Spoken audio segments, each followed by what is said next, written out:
Charles Ingram is on the British version of Who Wants to Be a Millionaire. He's just one question away from winning $1 million, and he has no lifelines left. The question was, what do you call a 1 followed by 100 zeros? Charles looks completely lost. I think it's a nanomole, but it could be a gigabit. Don't think it's a megatron, and I have to say I don't think I've heard of a Google. But a few seconds later, something changes. While before he was just guessing blindly, now he suddenly sounds extremely certain of his answer. The crowd is on the edge of their seats, and that's because he just won $1 million! But Charles Ingram will never see that money because he cheated. Along with 2 people in the audience, he tricked the entire show. If you've ever seen Who Wants to Be a Millionaire, you know the format. Answer 15 questions, win $1 million.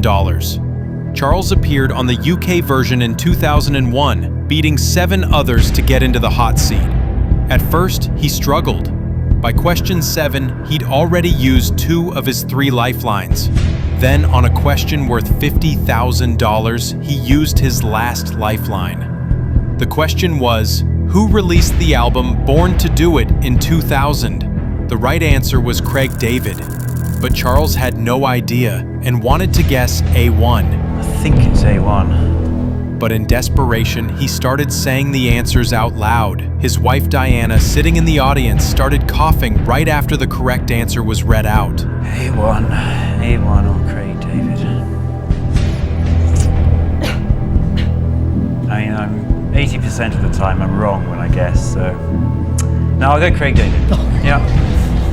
Right on cue, Charles picked Craig David, a complete U-turn.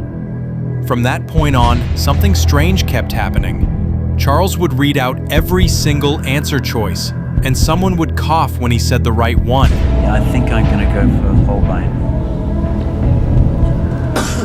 I think if I had to guess, and I can, I think I'd take cricket. I'm sure it's a hat. Am I sure? Yeah, hat. It's a hat. The coughs came from another contestant sitting behind him, Tequin Whittick. He and the Ingrams had allegedly come up with a plan. Charles would say each answer out loud, and they'd signal the right answer with a cough. It worked again and again, all the way to the final question. I don't think it's gigabit, and I don't think it's nanomole, and I don't think it's megatron. I really do think it's a Google. I don't actually know what a Google is, but I'm sure it's Google. Final answer. You just won $1 million! Despite Charles's victory, producers were suspicious. When they reviewed the tapes, they noticed the coughs matched every correct answer.